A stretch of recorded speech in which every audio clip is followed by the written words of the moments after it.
Hey everybody, okay, the break is done, we gotta go.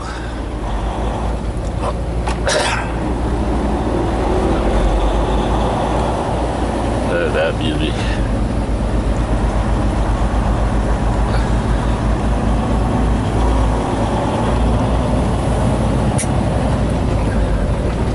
Right now we only have 3 hours and 43 minutes remaining to drive.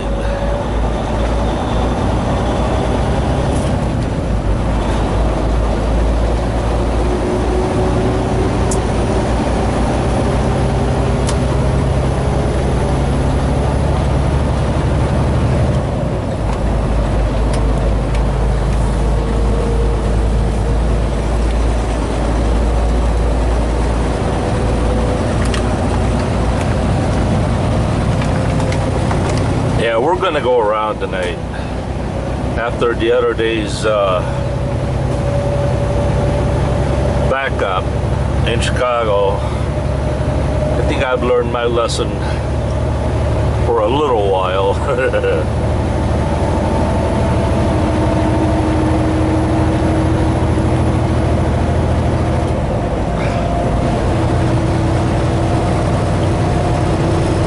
Okay, my wife and I had this kind of a discussion, argument about the Philippine President-elect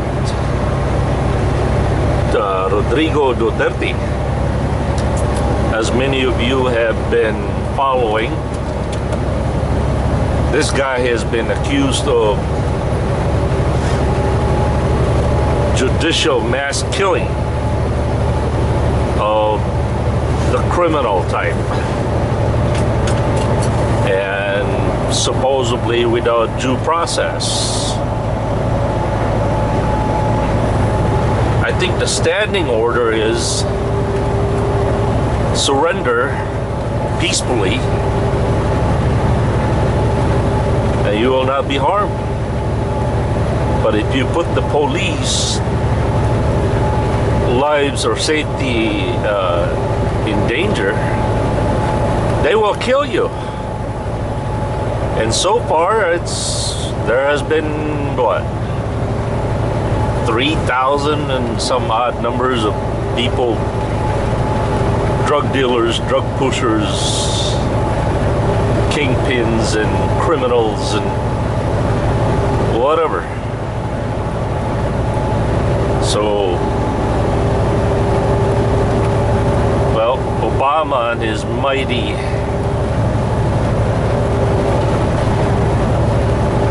righteous comments or criticism is that he shouldn't be doing that. And the president has told him to go to hell, and never in Philippine history that any president that told an American president to go to hell. But besides the point,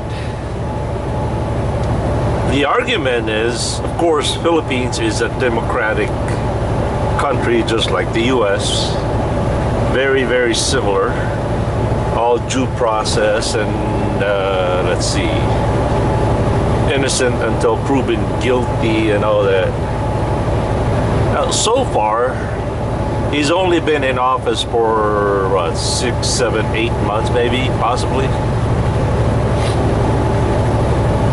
10 months, and crime in the Philippines has dropped. I mean, it has dropped dramatically.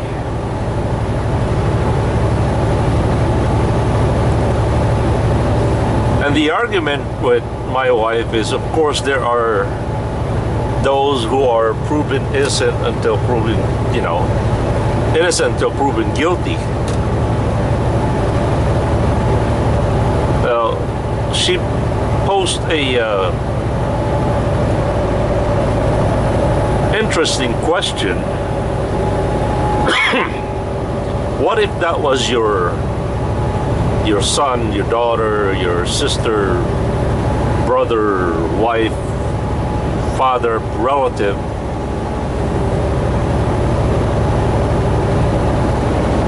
How would you feel then?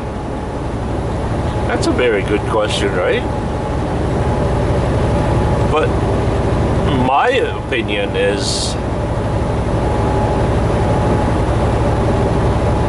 that we all know that the criminals love to exploit and take the law into their advantage, and it's very hard sometimes to get them convicted because of do some technicalities and whatever. So the crime goes up and up and up and up, and it gets very expensive, and in the process there are really innocent people that are victimized because of the crime generated by drugs. Now, drugs is probably the root cause of all crimes: prostitution, gambling, you know, murders, stabbings, and kidnappings and stealing. It seems like every crime there is in the book is tied to drugs. So my point is that there are 3,000 supposedly innocent people until proven guilty that are dead. But the effect of it, but because of that act of not dealing with the due process and a very strict and swift justice, the crime in the country is dropped dramatically. So overall, in the whole country, there are less dead people because, as I said, crime is dropped, and dead people in likes of the innocent bystanders, children being exploited for sex trafficking, you name it. There are deaths that are related to drugs, not just by the drug dealers, but the drug users in the forms of overdose. So the whole country, it seems to me that the whole overall country's death is, as I said, it's dropped. Granted, there are 3,000 kind of a shady people that lost their lives for whatever reason. They did not surrender. I don't know, maybe the police just took a shortcut and took advantage of that. So the point is, which would you rather have? Absolute clean democracy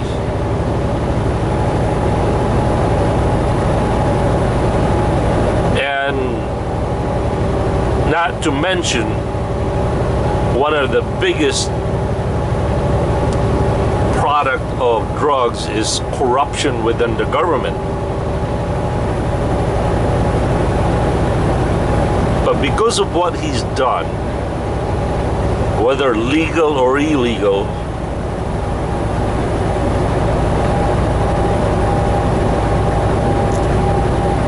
the crime in the Philippines is, man, I would say 90% less than what he used to be. So again, the point is, would you rather have those 3,000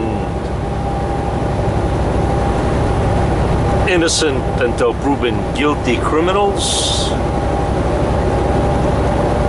Or would you rather have 10,000 deaths in overall deaths in the whole country?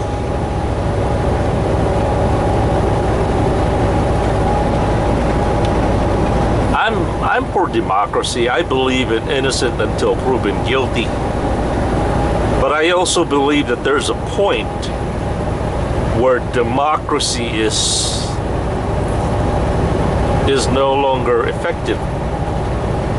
And some tyrant, some dictator has to go in and wipe everything out and just start over. Nice color.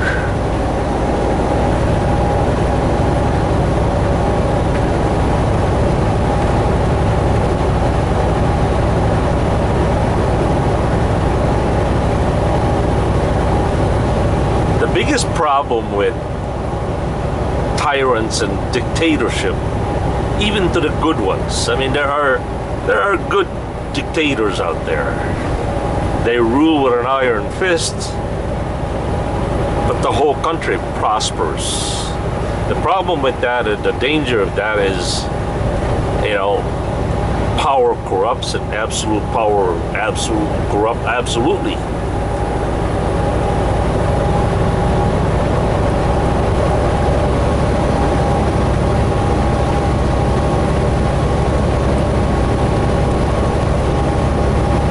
They even, in fact,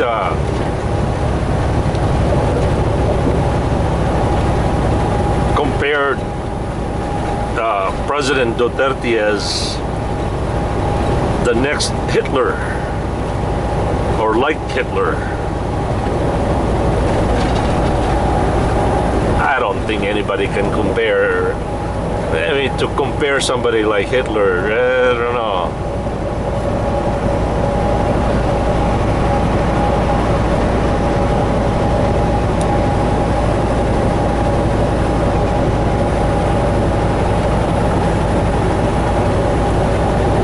And so far, the majority of the people in the country, they are beginning to turn a blind eye to certain shortcuts. Of course, there are a few people out there that are making noise and complaints. I don't think they're really complaining because they truly believe that an innocent man was killed. I think they complain more in the motive. Their motive for complaining is politics, not because they care about the people.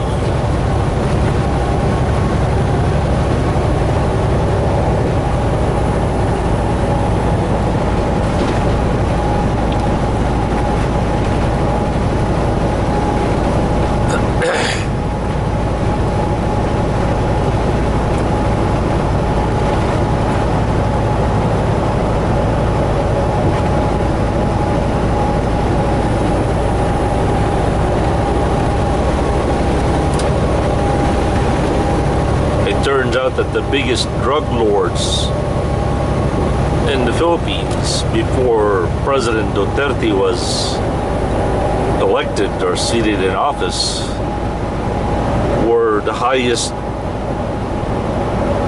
officials in the military and police and the government.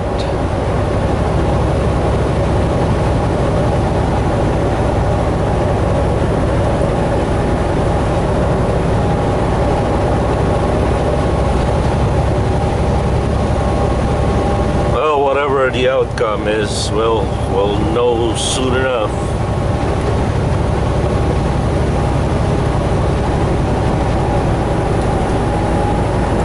The Philippines has a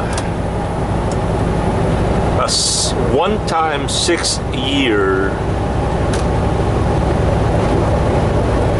presidential term. there are no re-elections for Philippine presidents. You can only get one term, and that's it. They designed it that way after President Ferdinand Marcos.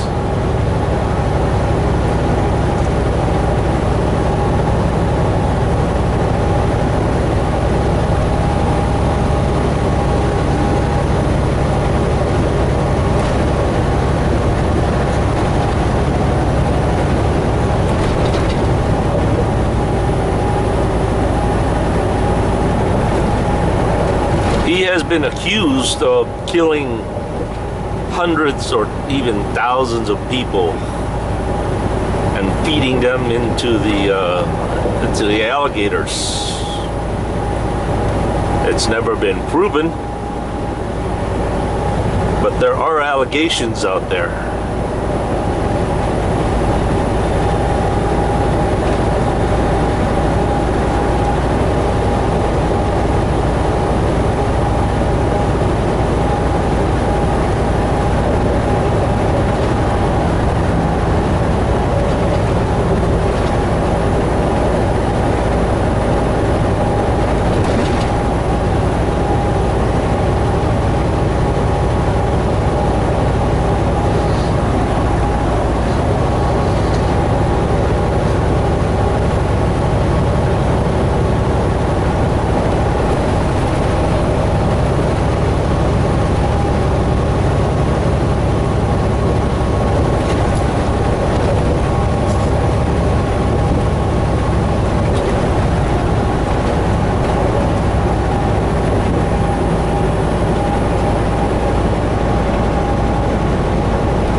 Quiet night out here today.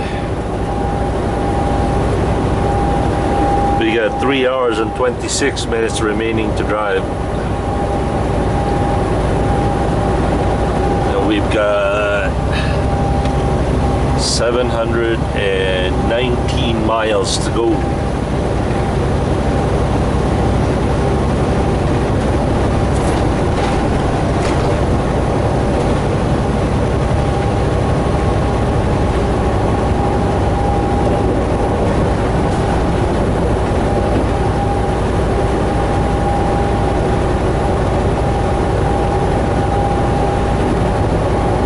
That guy keeps tapping his brakes.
catch you guys later. Peace.